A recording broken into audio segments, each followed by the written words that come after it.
नमस्कार, आप देख रहे हैं केपी न्यूज 24/7। 9 बजे के बुलेटिन में आपका स्वागत है। मैं अश्विनी आपके साथ। आइए एक नजर डालते हैं अब तक के मुख्य समाचारों पर। बीदर जिला सीपीआई ने राज्य सरकार के बजट की निंदा की और प्रदर्शन किया। विधायक बंडप्पा खाशमपुर ने मुआवजे की राशि बढ़ाकर 50,000 करने की सदन में मांग की। पीएम मोदी ने बेंगलुरु में अनिल कुंबले, अभिनेता यश और ऋषभ शेट्टी से की मुलाकात। एरो इंडिया ने भारत की विनिर्माण क्षमताओं का प्रदर्शन किया, केंद्रीय रक्षा मंत्री राजनाथ सिंह ने कहा। कर्नाटक के स्वास्थ्य मंत्री सुधाकर ने डीके शिव कुमार की तारीफ की, क्या कांग्रेस में वापसी करेंगे। अगरतला में बोले पीएम मोदी, चंदा और दंगा वालों को त्रिपुरा ने रेड कार्ड दिखाया। मौलाना शहाबुद्दीन रिजवी ने मदनी को कहा गलत, बोले ओम और अल्लाह एक नहीं, इसके मतलब अलग।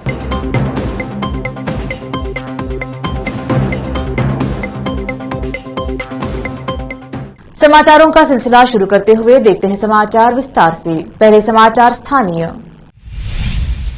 बीदर जिला सीपीआई पार्टी ने आज के सरकार के पेश किए गए बजट की निंदा की है और मांग की है कि सरकार तुरंत बजट को वापस ले।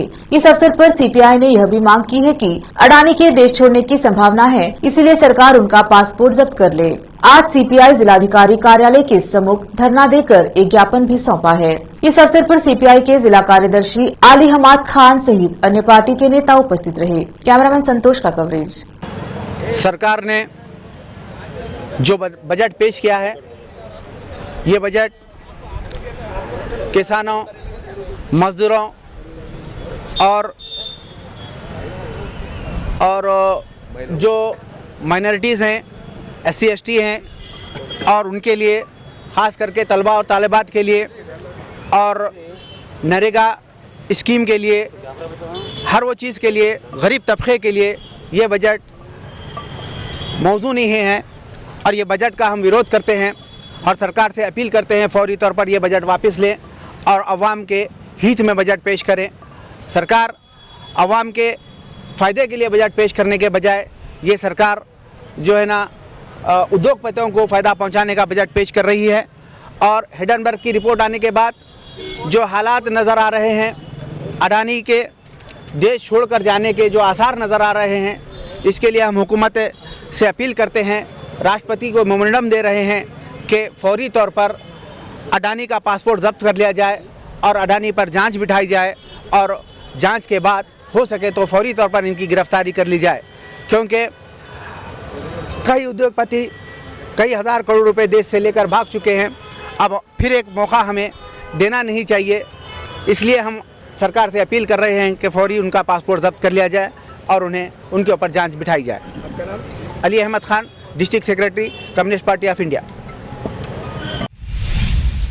पूर्व मंत्री जेडीएस विधायक दल के उपनेता बीदर दक्षिण विधानसभा क्षेत्र के विधायक बंडप्पा खाशमपुर ने सदन में मांग की है कि खुरपका और मुहंकपा बीमारी से मरने वाले मवेशियों को दी जाने वाली मुआवजे की राशि को बढ़ाकर 50,000 रूपए किया जाना चाहिए। सोमवार को विधानसौधा बेंगलुरु में आयोजित बजट सत्र के दूसरे दिन में भाग लेते हुए उन्होंने खुरपका और मुंहपका रोग तथा अन्य बीमारियों से मरने वाले मवेशियों से संबंधित दाग धब्बे के बारे में सवाल किया और मांग की कि इस संबंध में सरकार से जवाब दिया जाए, मृत मवेशियों की दोबारा जांच की जाए। मंत्री ने जवाब दिया कि बीदर जिले में 108 मवेशियों की मौत हुई है और बीदर दक्षिण निर्वाचन क्षेत्र में 4 मवेशियों की मौत हुई है। दरअसल कई मवेशियों की खेत में ही मौत हो गई। मृत बछड़े के लिए 5,000 रूपए, मवेशियों के लिए 20,000 रूपए। जवाब में कहा गया है कि मुआवजा दिया जा रहा है, 1 लाख रूपए से कम में गाय नहीं मिलती। क्या यह किसान समर्थक सरकार और गरीब समर्थक सरकार के समान है? कहते हुए विधायक बंडप्पा खाशमपुर भड़के। मंत्री मधुस्वामी ने हस्तक्षेप किया और सरकार का बचाव करने की कोशिश की।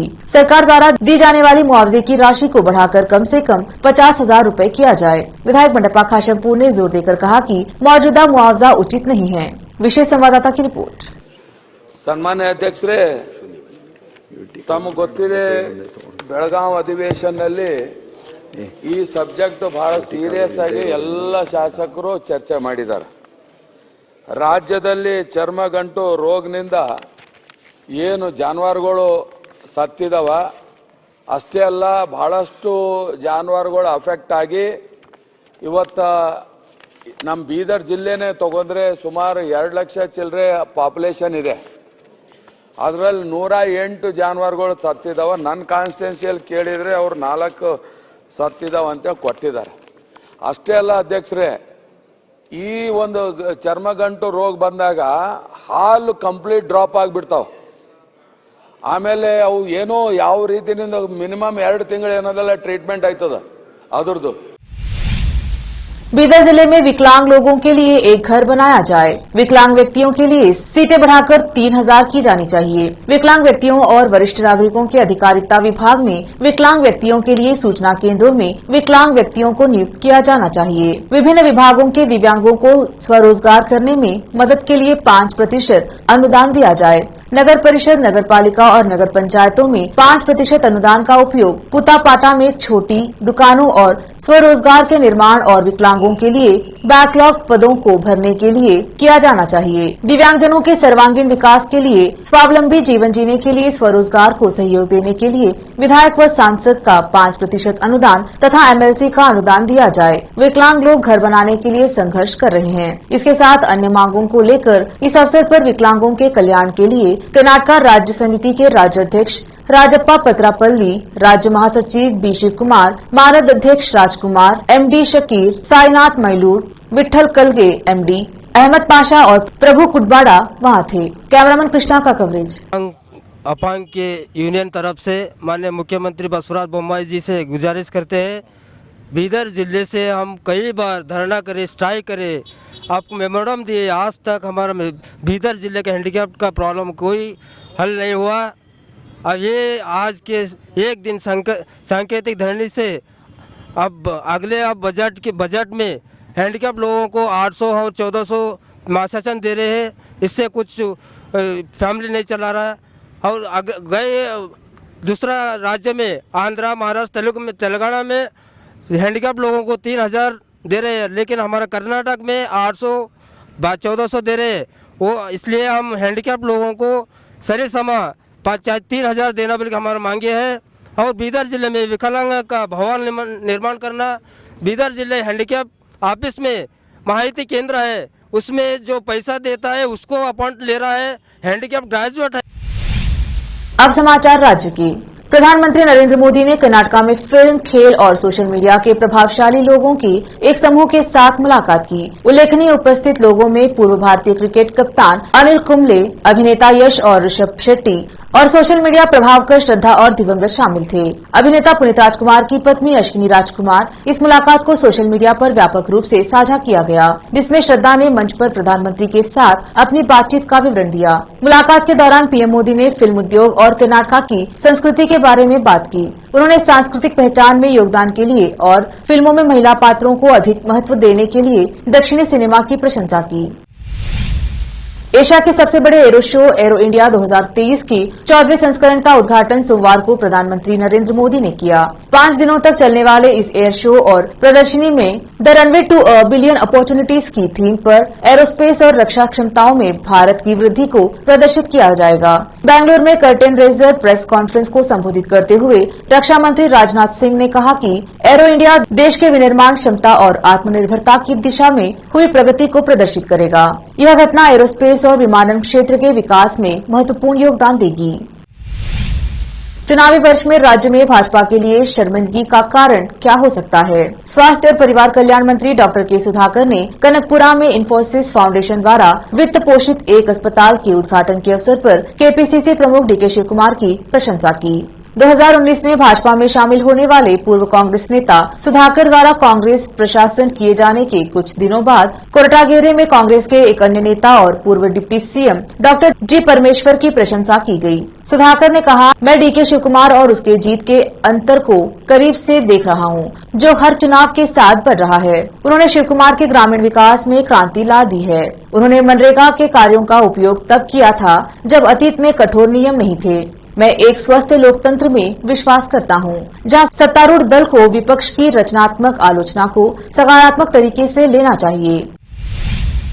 बेंगलुरु में एरो इंडिया कार्यक्रम के 14वें संस्करण की पूर्व संध्या पर अब तक का सबसे बड़ा कार्यक्रम मुख्यमंत्री बसवराज बोम्मई ने न केवल देश के विमानन और एरोस्पेस क्षेत्र में कर्नाटक की महत्वपूर्ण भूमिका पर प्रकाश डाला, बल्कि अंतिम आयोजन की उपलब्धि भी बताई। महामारी के माध्यम से संस्करण जब कई अन्य देशों ने अपने एयर शो रद्द या स्थगित कर दिए थे, उन्होंने कहा कि इससे भारत की क्षमता का पता चलता है और बेहतर और बड़े एयर शो आयोजित करने का विश्वास बढ़ा है। एरो इंडिया 2023 के कर्टेन रीजन में मीडिया को संबोधित करते हुए बोम्मई ने कहा कि कर्नाटक अपनी राजधानी बेंगलुरु सहित भारत की रक्षा और एरोस्पेस निर्माण सेवाओं में 67% की हिस्सेदारी रखता है। हमारे एरोस्पेस विकास का बहुत सारा श्रेय कर्नाटक को जाना चाहिए। हमारे पास एरोस्पेस नीतियां हैं। एक एरोस्पेस और रक्षा पार्क है, जिसका पहला चरण पहले से ही चालू है, दूसरा चरण भी शुरू हो रहा है। यह राज्य एक हब है, यह भविष्य है और एयर शो के लिए सबसे अच्छी जगह है। लेते हैं छोटा सा ब्रेक, जल्द लौटेंगे ब्रेक के बाद। हिंदुस्तान के हर कोने में हम हैं मौजूद। 24 घंटे हालात पर गहरी नजर, खबरों से जुड़े चुपते सवालात और आपको दिखाता है धार्मिक, सामाजिक, राजनीतिक, लोकल और इंटरनेशनल न्यूज की सबसे बेहतर कवरेज, जो आपको रखती है हर पल बाखबर। देश और दुनिया भर की खबर के लिए देखते रहें केपी न्यूज 24/7। ब्रेक के बाद स्वागत है आपका। देखते हैं देश और विदेश के समाचार।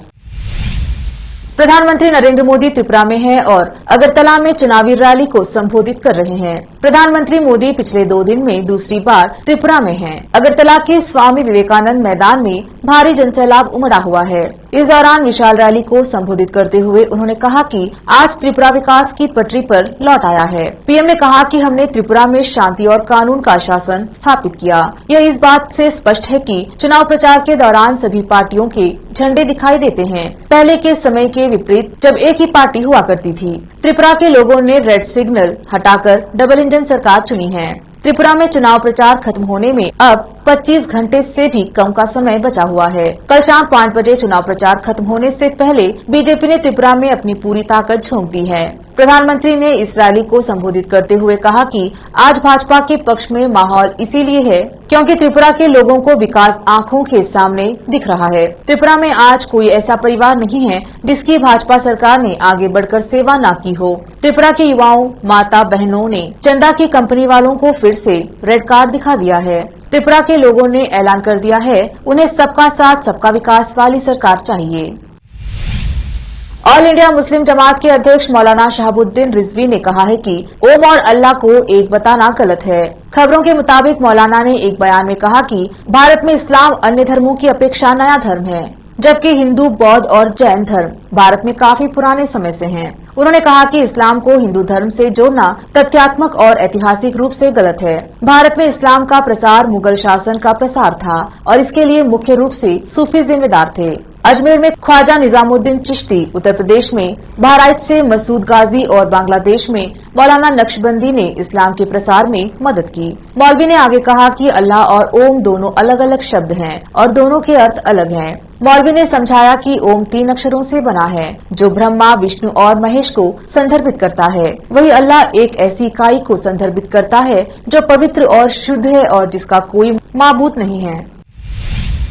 लिबरेशन टाइगर्स ऑफ तमिल इलम LTTE या तमिल टाइगर्स का प्रमुख वेलुपिले प्रभाकरन जिंदा है। इस खबर को सुन के शायद आपको भी सदमा लगा होगा। यह दावा तमिलनाडु कांग्रेस के नेता और वर्ल्ड कन्फेडरेशन ऑफ तमिल के अध्यक्ष पाझा नदुमारन ने किया है। नेदुमारन ने प्रभाकर के जिंदा होने को लेकर कहा कि प्रभाकरन न सिर्फ जिंदा है बल्कि स्वस्थ भी हैं। उन्होंने कहा कि प्रभाकरन के बारे में एक सच्ची सूचना देने के लिए मैंने आप सभी को यहाँ बुलाया है। उन्होंने कहा कि श्रीलंका में राजपक्षे सरकार को उखाड़ फेंकने में वहाँ की सिमली जनता ने जो आंदोलन किया उसके बाद ये हालात बन गए हैं। इसीलिए ये बताना मेरा दायित्व है कि तमिल इलम के राष्ट्रीय नेता प्रभाकरन सुरक्षित हैं और कुशल हैं। हम पूरी दुनिया को ये खुशखबरी देना चाहते हैं। हमें उम्मीद है कि इस सूचना के बाद उन्हें लेकर अब तक जो भी अफवाहें फैलाई गई हैं, उन पर अब हमेशा के लिए विराम लग जाएगा। नेदुमारम के बयान के बाद तमिलनाडु कांग्रेस चीफ केएस अलागिरी ने कहा कि इस खबर से मैं काफी खुश हूं। अगर प्रभाकरन सामने आते हैं तो मैं जाकर उनसे मिलूंगा। बागेश्वर धाम सरकार एक बार फिर चर्चा में है। इसके पीठाधीश धीरेन्द्र कृष्ण शास्त्री का दरबार एक बार फिर सजा है, जिसमें आज बागेश्वर बाबा ने भारत को हिंदू राष्ट्र बनाने की प्रतिज्ञा ली है। हिंदू राष्ट्र के लिए मध्य प्रदेश के छतरपुर में बागेश्वर सरकार ने आज से एक यज्ञ शुरू किया है, जो 7 दिनों तक चलेगा। यज्ञ में धीरेन्द्र शास्त्री ने हिंदुस्तान को हिंदू राष्ट्र बनाने का संकल्प लिया है। उन्होंने चारों वेदों के सामने हिंदू राष्ट्र बनाने की प्रतिज्ञा ली है और हिंदू राष्ट्र का नारा लगाया। इसी बीच बागेश्वर धाम में हिंदुत्व के सबसे बड़े शक्ति प्रदर्शन का आगाज हो गया है। इस वक्त हजारों की तादाद में भक्त बागेश्वर धाम में मौजूद हैं। 19 फरवरी तक छतरपुर के गढ़ा गांव में संतों का बहुत बड़ा मेला लगेगा। एमपी के पूर्व मुख्यमंत्री कमलनाथ भी बागेश्वर धाम दरबार में हाजिरी लगाने पहुंचे। वही खबरें ये भी हैं कि मध्य प्रदेश के सीएम शिवराज सिंह चौहान 18 फरवरी को बागेश्वर धाम के दर्शन करने के लिए जा सकते हैं। देश के कोने कोने से संत बाबा बागेश्वर के मंच पर नजर आएंगे और इसी मंच से हिंदू राष्ट्र के संकल्प का आगाज होने वाला है। दक्षिण चीन सागर में अपनी दादागिरी से चीन बाज नहीं आ रहा है। सागर के आसपास स्थित छोटे देशों को आए दिन आंख दिखाने वाला चीन अब लेजर लाइट से दूसरे देशों के जहाजों के क्रू मेंबर्स को परेशान करने से बाज नहीं आ रहा है। चीन के तटरक्षक जहाज ने विवादित दक्षिण चीन सागर में फिलीपाइंस के एक तटरक्षक जहाज को सैन्य ग्रेड लेजर लाइट के साथ 2 बार निशाना बनाया। इससे फिलीपाइंस के जहाज के चालक दल के सदस्यों में से कुछ सदस्यों को कुछ समय के लिए कुछ भी दिखना बंद हो गया। यह जानकारी फिलीपींस के तटरक्षक ने सोमवार को दी और चीनी जहाज के इस कृत्य को मनीला के संप्रभु अधिकारों का उल्लंघन करार दिया। फिलीपाइंस तटरक्षक ने एक बयान में कहा कि फिलीपाइंस के कब्जे वाले दूसरे थॉमस शोल के पास 6 फरवरी को फिलीपाइन तटरक्षक के बीआरपी मलपास्कुआ गश्ती जहाज को रोकने के लिए चीनी तटरक्षक जहाज खतरनाक तरीके से उससे लगभग 150 गज की दूरी पर आ गया था। एक नजर फिल्मों के समाचारों पर। कार्तिक आर्यन और कृति सेनन की फिल्म शहजादा रिलीज के लिए तैयार है। प्री बुकिंग को देखते हुए फिल्म की ओपनिंग को लेकर अच्छे कयास लगाए जा रहे हैं। अब समाचार खेल जगत के। आरसीबी में बिकते ही झूम उठी स्मृति मंदाना। सोशल मीडिया पर वायरल हुआ वीडियो। आखिर में समाचार बाजार की। भारत सरकार ऐसे मोबाइल ऐप्स पर कड़ाई से नजर बनाए हुए है जिनसे देश की सुरक्षा को किसी भी तरह से खतरा है। इसी को ध्यान में रखते हुए केंद्र ने पिछले सप्ताह 200 से अधिक ऐप्स पर प्रतिबंध लगा दिया था। हालांकि अब कुछ ऐप्स से बैन हटा लिया गया है। केंद्र के इस फैसले से लाखों यूजर्स को बड़ी राहत मिली है। फिर से एक नजर आज के मुख्य समाचारों पर। बीदर जिला सीपीआई ने राज्य सरकार के बजट की निंदा की और प्रदर्शन किया। विधायक बंडप्पा खाशेमपुर ने मुआवजे की राशि बढ़ाकर 50,000 करने की सदन में मांग की। पीएम मोदी ने बेंगलुरु में अनिल कुंबले, अभिनेता यश और ऋषभ शेट्टी से की मुलाकात। एरो इंडिया ने भारत की विनिर्माण क्षमताओं का प्रदर्शन किया। केंद्रीय रक्षा मंत्री राजनाथ सिंह ने कहा। कर्नाटक के स्वास्थ्य मंत्री सुधाकर ने डीके शिव कुमार की तारीफ की। क्या कांग्रेस में वापसी करेंगे? अगरतला में बोले पीएम मोदी। चंदा और दंगा वालों को त्रिपुरा ने रेड कार्ड दिखाया। मौलाना शहाबुद्दीन रिजवी ने मदनी को कहा गलत। बोले ओम और अल्लाह एक नहीं, इसके मतलब अलग।